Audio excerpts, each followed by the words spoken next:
E aí, galera, a gente vai agora para a nossa parte 3 da aula 3, finalizar as últimas 5 questões, ainda na temática da fisiologia humana, né? A questão 11 que diz assim: imagine que você está costurando uma roupa e de repente você encosta a agulha em seu dedo. O que você faz?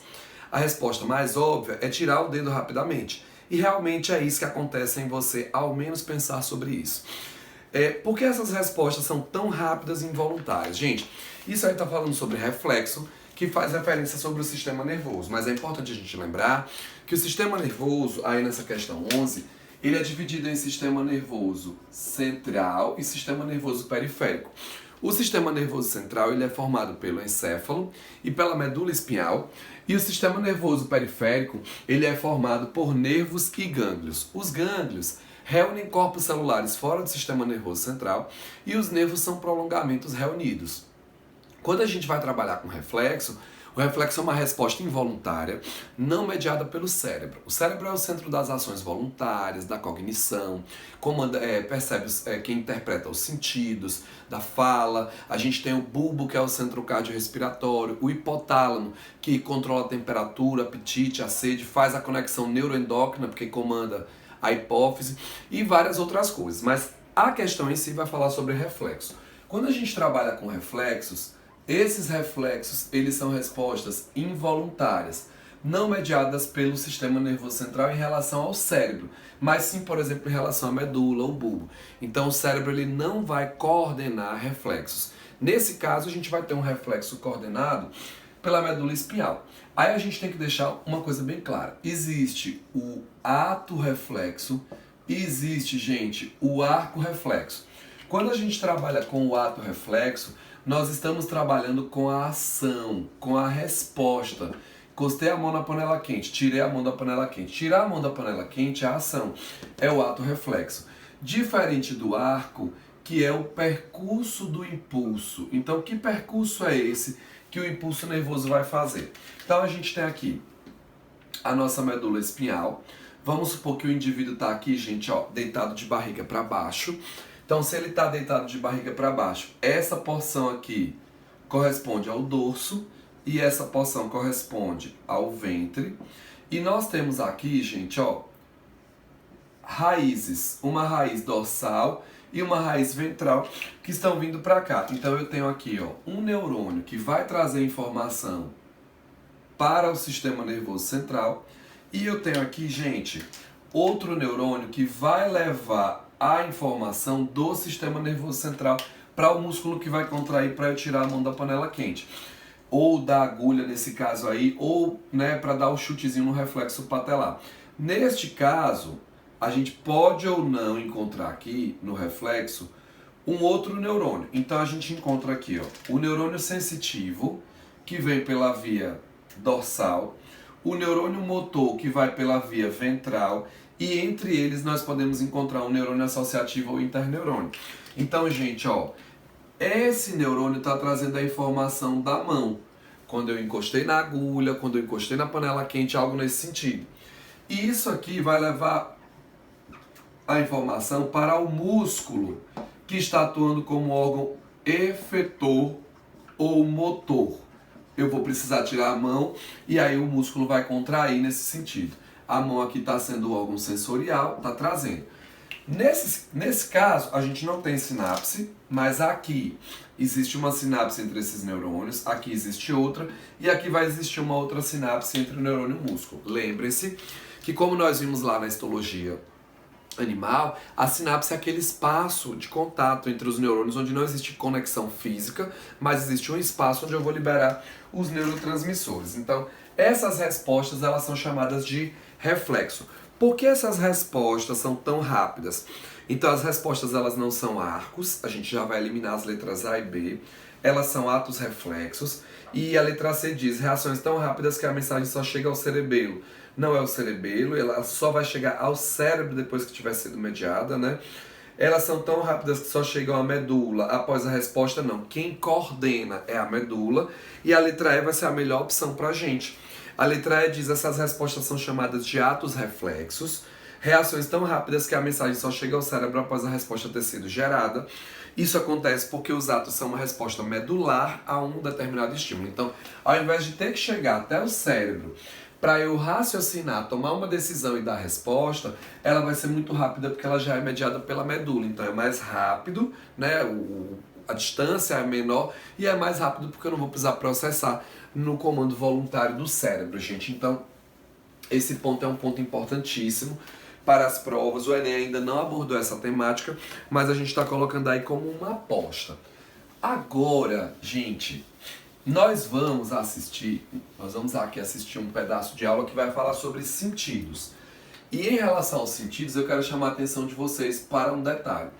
A gente fala, por exemplo, sobre o tato, já caiu uma questãozinha, mas era só uma análise de uma tabela para vocês analisarem o experimento que eles fizeram. Nós temos a visão, que já caiu 3 ou 4 vezes. Nós temos o olfato, que ainda não caiu.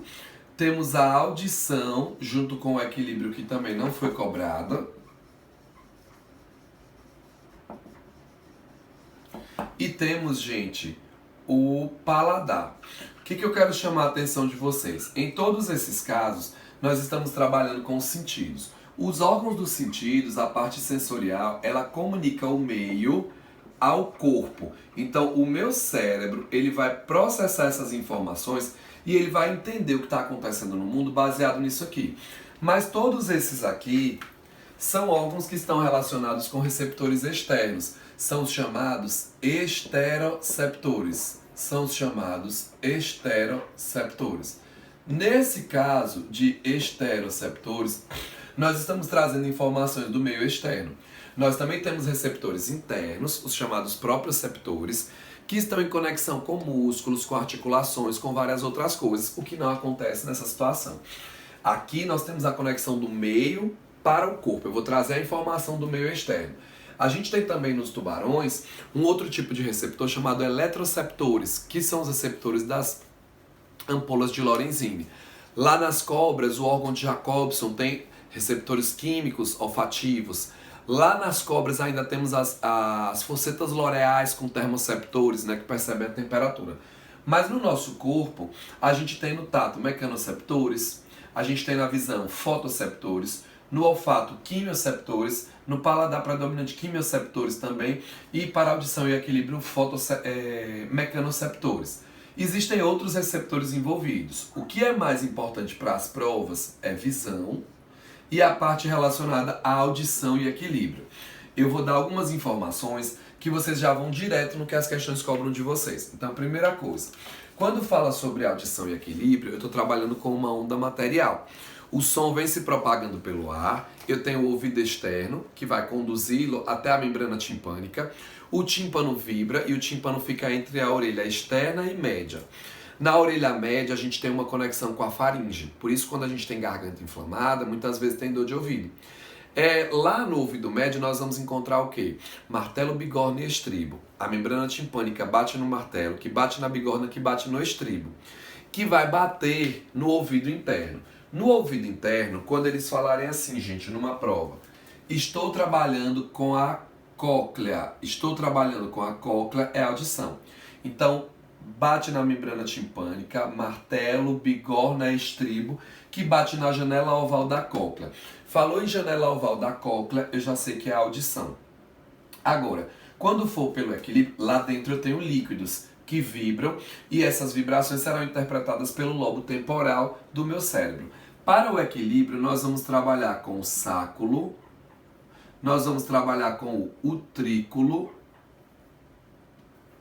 e com os canais semicirculares, que formam o que nós chamamos de labirinto.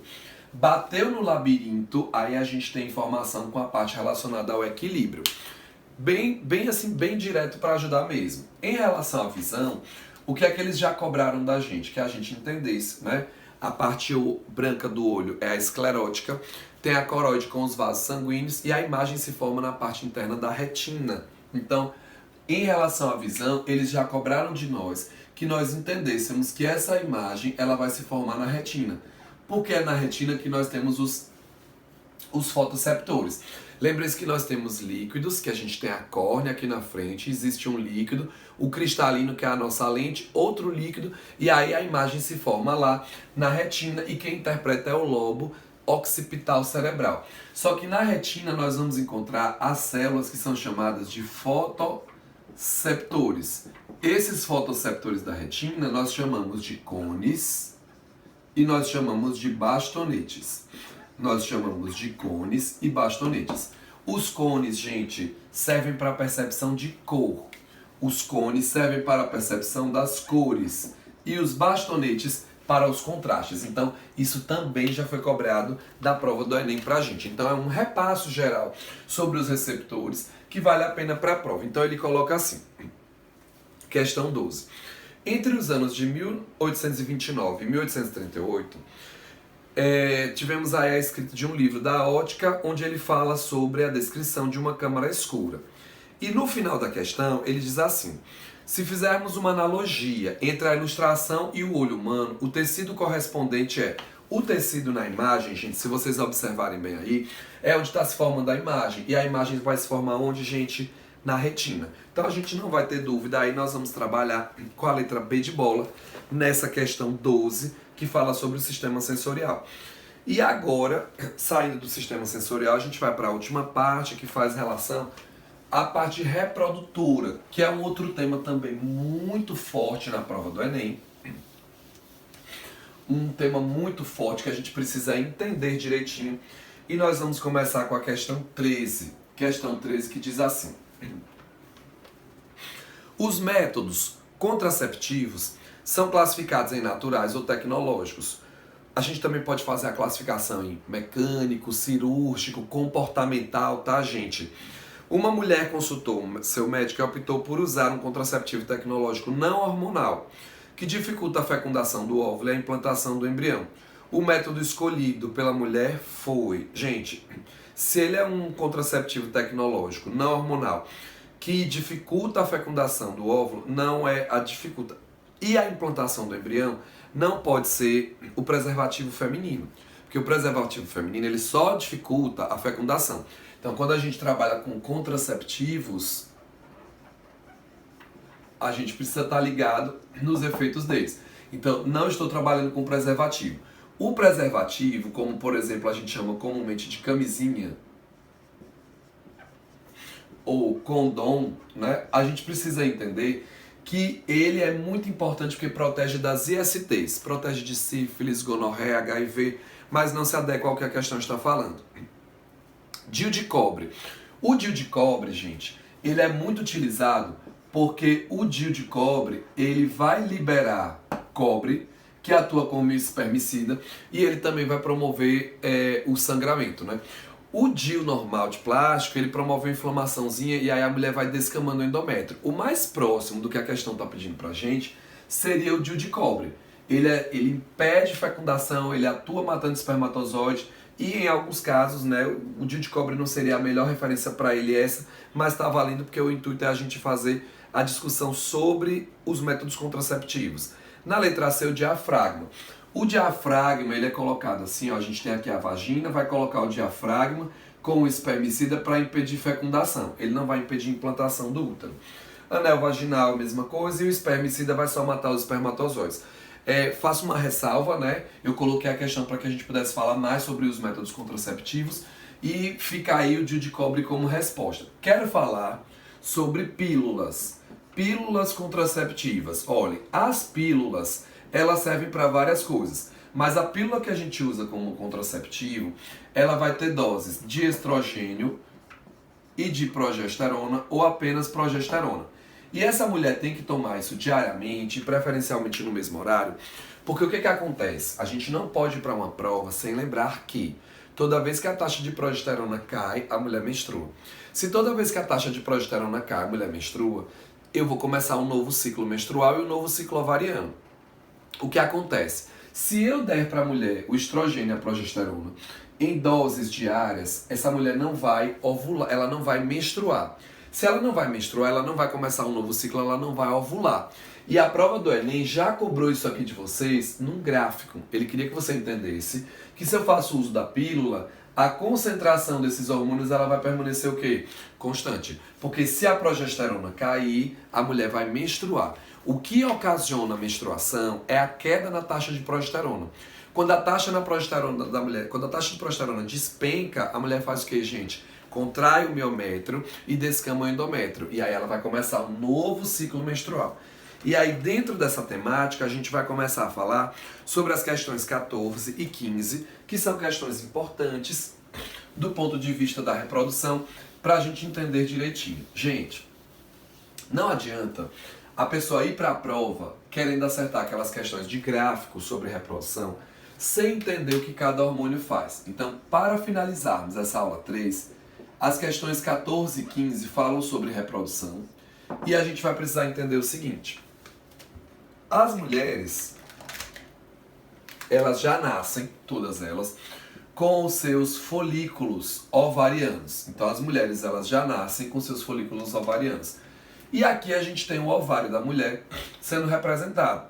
A mulher vai nascer com seu folículo ovariano. Quando a mulher nasce com seu folículo ovariano, aqui dentro do folículo, nós vamos encontrar uma célulazinha chamada ovócito primário. Então as mulheres nascem com seus folículos ovarianos e esses folículos ovarianos, dentro deles, nós vamos encontrar o que nós chamamos de ovócito primário. Esse ovócito primário, ele vai começar a crescer e ele vai se desenvolver. Só que a mulher, na hora que a gente começa aqui, ela acabou de menstruar. Por que ela menstruou? Porque a taxa de progesterona subiu e o hipotálamo entendeu que não era mais necessário produzir. O hipotálamo para de mandar o fator liberador da adenohipófise e a adenohipófise para de mandar o LH, que era o hormônio que estava induzindo a formação da progesterona. E aí a gente vai ter que começar um novo ciclo. O que acontece? No início, a gente começa aqui liberando um hormônio, que é um hormônio gonadotrópico que vem lá da adenohipófise, chamado FSH, hormônio folículo estimulante, que vai fazer o folículo ovariano crescer. Só que, gente, a mulher acabou de menstruar. Enquanto esse folículo ovariano cresce, o que vai acontecer? Nós vamos desenvolver, vai completar aqui a meiose 1 nesse folículo ovariano e a gente vai desenvolver essas paredes do folículo. A gente começa aqui a ter o crescimento do folículo. Só que esse folículo vai crescendo e enquanto esse folículo vai crescendo, ele também vai produzindo um hormônio. O hormônio que é produzido aqui, por ação do folículo ovariano, chama-se estrógeno. O estrógeno ou estrogênio é o hormônio que, além de características sexuais na mulher, ele também vai induzir a regeneração do endométrio. Lembre-se que a mulher acabou de menstruar. Então, qual é a dinâmica? Caiu a taxa de progesterona, a mulher menstruou, e aí eu começo um novo ciclo. Libera o FSH faz com que o folículo ovariano cresça, e esse folículo ovariano, enquanto cresce, vai produzir o que, gente? O estrógeno. Esse estrógeno vai regenerar o endométrio. E esse ovócito, que era ovócito 1, agora se transforma em ovócito 2, completa a sua primeira meiose. Essa é a primeira fase do ciclo menstrual, também chamada de fase folicular, porque o folículo ovariano está crescendo e está produzindo estrogênio, e também chamada de fase estrogênica ou de proliferação. Estrogênica porque o estrogênio está atuando, de proliferação porque as células do endométrio vão começar a se multiplicar. O que vai acontecer?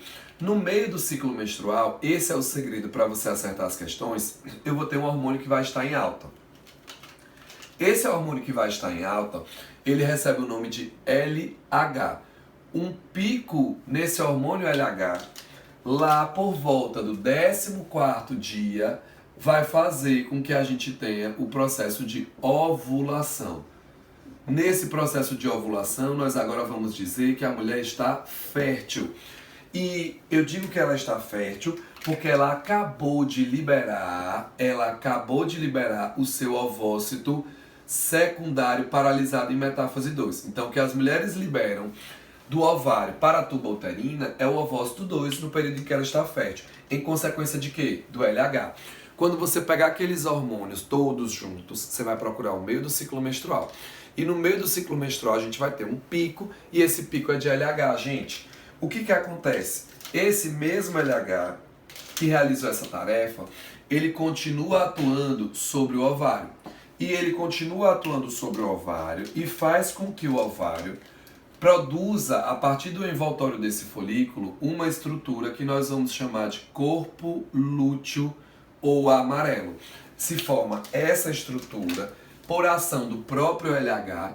Então, o LH é o responsável pela produção de uma estrutura que nós vamos chamar de corpo lúteo ou amarelo. Gente, o que esse corpo lúteo faz? Esse corpo lúteo ou amarelo vai produzir progesterona. Então, nesse momento, por ação do LH, a mulher começa a produzir quem? A progesterona. Qual é o papel da progesterona nessa história toda? A progesterona, ela vai estimular a produção o desenvolvimento de vasos e glândulas no endométrio, e essa progesterona vai estimular o aparecimento também de características sexuais secundárias na mulher. Nessa segunda metade, a gente chama de fase lútea, porque quem está atuando é o corpo lúteo, progestacional, porque a progesterona está sendo produzida, ou secretória, porque os vasos e as glândulas do endométrio estão desenvolvidos. Só que o que é que vai acontecer, gente? Se porventura não tiver fecundação, a taxa de progesterona está muito alta e essa taxa de progesterona vai inibir o sistema nervoso central. E o hipotálamo, ele vai entender que não precisa mais produzir progesterona. A alta da progesterona vai inibir o hipotálamo. Isso se chama feedback negativo. Para entendermos os feedbacks, é só olhar a causa e a consequência. A causa está estimulando, feedback positivo. A causa está inibindo, feedback negativo. Portanto, a alta da progesterona está inibindo o hipotálamo, feedback negativo. O hipotálamo para de mandar fator liberador para a hipófise. A adenohipófise é inibida. A adenohipófise para de mandar LH para o ovário. Quando o LH para de vir, esse corpo lúteo começa a evoluir. E quando esse corpo lúteo evolui, ele se transforma em corpo branco ou corpo albicans, e esse corpo branco ou corpo albicans, ele não mais produzirá progesterona. Então, a alta da progesterona fez com que o hipotálamo inibisse a hipófise, que parou de mandar o LH, e o corpo lúteo evoluiu, transformando-se em corpo branco ou albicans. Eu paro de produzir progesterona, a progesterona agora vai cair de novo e a mulher vai menstruar para começar um novo ciclo menstrual. Então, qual é o papel do FSH? Estimula o folículo a crescer e produz estrógeno. Qual é o papel do estrógeno? Regenera o endométrio. Qual é o papel do LH? O pico de LH no meio do ciclo menstrual promove a ovulação. E esse mesmo LH promove a formação do corpo lúteo, que produzirá progesterona para desenvolver vasos e glândulas do endométrio e manter esse endométrio. A questão 14 diz assim: o gráfico representa as variações nos níveis dos dois importantes hormônios relacionados com o ciclo menstrual. E aí, gente, ele tem aí no meio do ciclo menstrual, já identificando para vocês o LH, e o pico de LH no meio do ciclo menstrual, o que é que ele faz? Ele promove a ovulação. Então, quais os dois fenômenos que ocorrem respectivamente nos momentos 1 e 2? Em 1, eu tenho no meio do ciclo menstrual o pico de LH. O pico de LH promove a liberação do ovócito 2. Nesse momento, galera, a mulher está fértil. A mulher acabou de liberar o óvulo, o mais correto seria o ovócito 2. E no 2, o ponto 2, ele já está mostrando quando a taxa de progesterona cai. Quando a progesterona cai, as mulheres vão fazer o quê? As mulheres vão menstruar. Então a resposta que a gente vai ter aí na questão 14 é a letra A, quando ele diz que é a liberação do óvulo e a menstruação. Dentro dessa mesma temática, a gente vai para a questão 15. Mas a questão 15 cobra outras coisas da gente. Olha o que vai acontecer. Na questão 15... quando a gente entende a dinâmica disso aqui, o que é que teria que acontecer? Nós vimos que as taxas dos hormônios vão variar. Vamos colocar aqui o seguinte: a concentração do hormônio em função dos dias, tá? Em função dos dias que depois vão virar meses. Gente, a taxa de progesterona sobe e desce. Quando ela sobe, ela inibe o LH. Então, quando ela sobe e inibe o LH, o que acontece? O LH começa a cair. Quando o LH cai, quando esse LH cai, a mulher vai fazer o quê? A mulher vai menstruar, porque a taxa de progesterona nela vai fazer o quê? A taxa de progesterona ela vai cair. Só que o que acontece? Isso se não tiver gravidez. Se tiver gravidez, essa taxa de progesterona vai continuar subindo. E ela não pode cair. Só que a gente já entendeu que a alta da progesterona vai inibir o hipotálamo e o hipotálamo vai inibir o LH. Então o que acontece? A fecundação vai ocorrer na tuba uterina e a gente começa o desenvolvimento embrionário, que a gente já estudou isso na nossa aula de embriologia. E aí a gente começa as segmentações e gera a mórula, e entre o quinto e o oitavo dia a gente gera a blástula. Nos mamíferos, essa blástula ela vai ser chamada de blastocisto. Nos mamíferos, essa blástula será chamada de blastocisto. E é esse blastocisto que vai sofrer a nidação. A nidação, gente, é a implantação do embrião ao endométrio. E quando esse blastocisto, que tem um trofoblasto, se implanta, a gente começa a gerar o que nós chamamos de placenta. A placenta, na verdade, o precursor dela é o sincício trofoblasto, é a estrutura precursora da placenta, e a gente vai ter uma ação até o segundo mês. A gente vai ter uma ação até o segundo mês e a gente vai ter uma outra ação a partir do segundo mês. Então, o que vai acontecer? Eu não posso deixar essa taxa de progesterona cair. Como eu não posso deixar essa taxa de progesterona cair, até o segundo mês nós vamos produzir o HCG com força. Porque esse HCG aqui é a gonadotrofina coriônica humana. É o hormônio, gente, que vai substituir o LH. Porque o LH estava mantendo o corpo lúteo e agora, até o segundo mês, o corpo lúteo será mantido pela gonadotrofina coriônica. Esse é o ponto que a gente tem que entender. A partir do segundo mês, a própria placenta começa a produzir a progesterona. E essa progesterona tem o intuito de quê? Manter o endométrio para que a mulher não perca o bebê. Nesse gráfico, vocês percebem aí o seguinte. Ele diz pra gente, o gráfico representa a concentração de alguns hormônios observados na gravidez de uma mulher. E aí a gente tem a gonadotrofina coriônica, o hormônio 2 e o hormônio 1 que caíram e despencaram de uma hora para outra. Gente, o hormônio 1 e o hormônio 2, quem seriam? O hormônio 1, gente, ele seria a progesterona, e o hormônio 2 teria que ser aí o estrógeno, né? Não dava para ser FSH-LH, porque FSH-LH já estariam em baixa antes. Vejam, eu tive um pico de gonadotrofina coriônica e depois esses hormônios começaram a subir. E o motivo pelo qual eles sumiram aí rapidamente é a questão da eliminação da placenta após o parto. Lembre-se que para o parto a gente ainda vai ter a ocitocina, que é um hormônio produzido no hipotálamo e armazenado na neurohipófise, tá? Para poder fazer com que tenha o processo do parto. Então, nessa questão 15, a gente vai ficar com a letra D de dado. Essa foi a nossa aula 3, tá, gente? Qualquer informação que vocês precisem, tem outras aulas lá na plataforma para vocês. E até a nossa aula 4. Um beijão e bom estudo para vocês.